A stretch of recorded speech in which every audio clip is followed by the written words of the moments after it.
Olá, meu nome é Denise Ribeiro. Meu nome é Diego. Nós somos alunos do Instituto Federal, Campus Avançado Pedro Afonso Tocantins. Hoje a gente está aqui para apresentar para vocês um artigo da revista de Políticas Agrícolas, que a gente vai fazer um bate-papo sobre coronavírus e os impactos no setor agropecuário brasileiro. Bom, para começar, eu gostaria de perguntar para você, Diego, como você sabe, a pandemia teve alguns impactos, né, na economia. Qual a sua opinião sobre isso e quais foram esses impactos? Olha, primeiramente o que a gente deve falar, porque os setores no geral foram paralisados, né? Então esse foi o primeiro grande impacto na cadeia produtiva em um geral, né? Seja ela agropecuária, manutenção, transporte, entre outros. Então a gente pode dizer que o grande impacto foi a paralisação dos serviços. Muito bem. Eu também queria saber quais as medidas foram tomadas pelo MAPA durante esse período. Primeiramente, eu queria falar para vocês que o MAPA é o Ministério da Agricultura, de Pecuária e Abastecimento, né? Que é o ministério responsável pelo o lado agrícola, né? Da economia. E as medidas tomadas pelo MAPA foram, assim, primeiramente em assegurar a segurança alimentar da população e assegurar a renda, né, desses trabalhadores rurais no geral, assim. E eles começaram reabrindo as feiras livres, constituíram auxílio para os trabalhadores informais no geral, auxílio para o pequeno empresário, desburocratizaram assim muitas das ações que deveriam ser tomadas para que o trabalhador tivesse assim um caminho livre para fazer negócio. E o que aconteceu foi que o setor não se paralisou, mas o setor até se organizou e chegou a ter um crescimento, né? Por conta dessas medidas. Verdade. Também queria saber por que a produção agropecuária não parou durante a pandemia. Olha, foram classificados em várias áreas, né? E o setor alimentar, assim como o setor da saúde, ficou assim como uma área emergencial.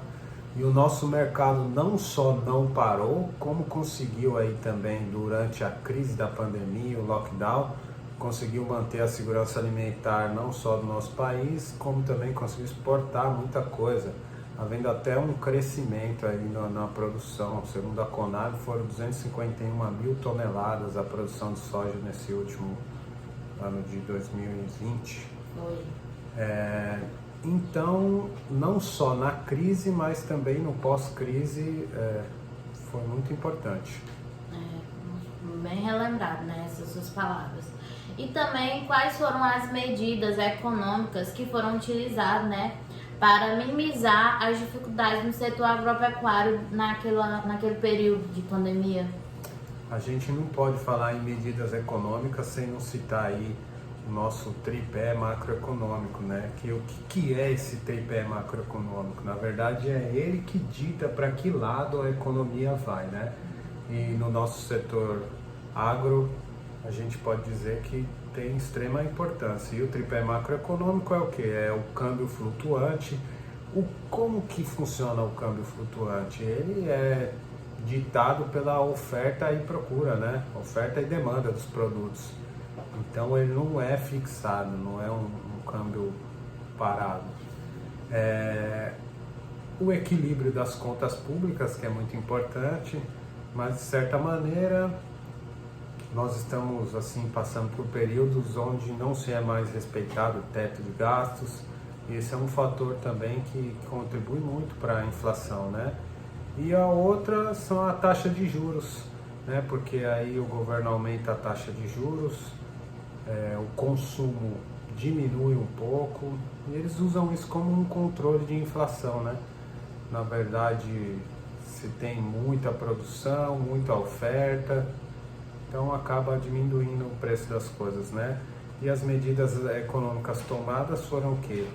Foram ofertados linhas de crédito para custeio, investimento, novas linhas de crédito para horticultores, fruticultores. Essas foram as medidas tomadas para alavancar esse mercado, a desburocratização de alguns processos, a adequação dos produtos e produtores para que isso seja oferecido para um mercado externo ou até mesmo um mercado interno, mais assim,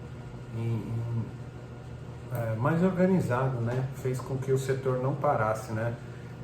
Teve um crescimento na exportação também, foi organizado toda a cadeia produtiva e nesse período nós chegamos até a ter um crescimento de 4% da nossa produção em alimentos aqui no nosso país. E todas essas medidas estão atreladas a medidas econômicas, né? E o tripé macroeconômico realmente é o que controla isso daí. Verdade. Denise, diante de todas essas coisas que nós conversamos, o que você acha? Qual a sua opinião? Nós vimos aqui algumas questões sobre a economia. Aqui nós temos um gráfico aqui também que aponta a taxa Selic, que controla, de certa forma, está atrelada aos juros, a inflação, por onde andou a inflação e o câmbio. E diante dessas informações e do que foi falado pela gente, quais as conclusões que você tem? Qual que você chega com todas essas informações? Bom, né, durante a pandemia, eles concluíram, né, que foi um período, né, de grande incerteza, né, e que foi parecido, o que ocorreu, né, durante esse período foi parecido com a crise que teve em 1929, né, para quem não sabe, a crise de 1929 foi a maior crise que já ocorreu, né. Foi a crise até que quebrou a Bolsa dos Estados Unidos, né? Foi isso. Tinha uma grande oferta de produtos, mas mesmo assim teve a crise. Né? Foi exatamente essa crise aí. E ela também, né, ela teve início, né, em 1929 e ela ocorreu até 1939 e ela só teve por fim quando ocorreu a Segunda Guerra Mundial.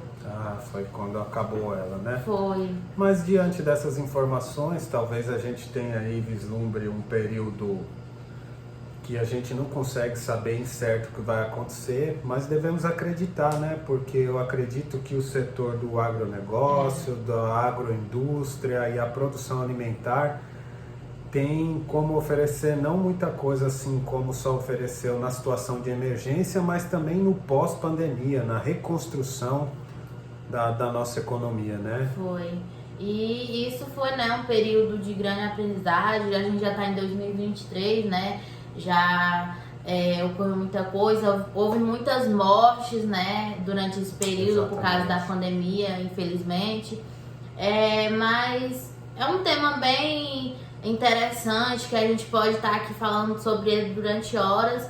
Mas era isso que a gente tinha pra falar e muito obrigada. Espero que vocês tenham gostado do nosso bate-papo. Espero que vocês gostem. Até mais. Tchau, Até a tchau. próxima. Tchau. Fui.